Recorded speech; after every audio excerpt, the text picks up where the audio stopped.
ఇచ్చాపురం నుంచి పాతపట్నం, పాలకొండ, శ్రీకాకుళం, అలాగే బొబ్బిలి, పార్వతీపురం, విజయనగరం, అరకు, అనకాపల్లి, విశాఖపట్నం, ఈ ఉత్తరాంధ్రలో ఏ ప్రాంతం తీసుకున్నా సరే అందరికీ కూడా సమాన దూరంలో ఉన్నటువంటి ఈ భోగాపురం విమానాశ్రయం మనందరికీ కూడా సింహద్వారం లాగా పనిచేయబోతుందని తెలియజేస్తున్నాను. ఆఖరికి గతంలో మీరు చూసుకుంటే కొంతమంది నాయకులు దీన్ని కించపరుస్తూ, విమర్శిస్తూ, ఈ ప్రాంతాన్ని కించపరుస్తూ ఎయిర్ బస్సు కూడా తిరగని ప్రాంతం అని వెక్కిలి నవ్వులు నడిచారు. ఈ రోజు వాళ్ళకి కళ్ళు తెరిచి చూడమంటున్నా ఎయిర్ బస్సులు దిగే ప్రాంతంగా ఉత్తరాంధ్ర మారింది. ఈ రోజు ఎలక్ట్రిక్ బస్సులు వచ్చే ప్రాంతంగా ఉంది.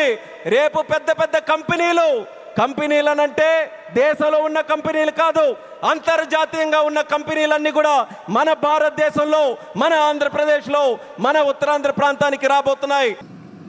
మీ నలుగురు కలిసి జగన్మోహన్ రెడ్డి గారేమో ఎర్ర బస్సు రానటువంటి చోట ఎయిర్పోర్ట్ ఎందుకు అని అన్నారని చెప్పి తప్పుడు ప్రచారం చేస్తారా? నిస్సిగ్గుగా ఒక ప్రధానమంత్రి గారి ముందు మీరు ఈ కార్యక్రమాలు, ఈ మాటలన్నీ మాట్లాడారు. అసలు మీలో ఎవరికన్నా భోగాపురం ఇంటర్నేషనల్ ఎయిర్పోర్ట్ కి సంబంధించినటువంటి దాంట్లో మీరు చేసినటువంటిది కేవలం ఈవెంట్ మేనేజ్మెంట్ మాత్రమే. మీ తాలూకా ఫుట్ ప్రింట్స్ అనేటువంటివి ఈ ఇంటర్నేషనల్ ఎయిర్పోర్ట్ కి సంబంధించినటువంటి దాంట్లో మీ తాలూకా ఫుట్ ప్రింట్స్ అనేటువంటివి లేవు.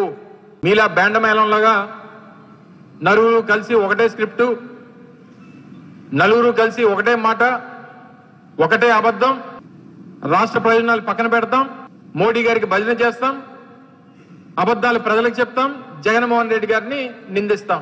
ఇదే మీ తాలూకా నిన్న భోగాపురం ఎయిర్పోర్ట్ లో మీ వేదిక మీద మీరు మాట్లాడినటువంటి మాటలు.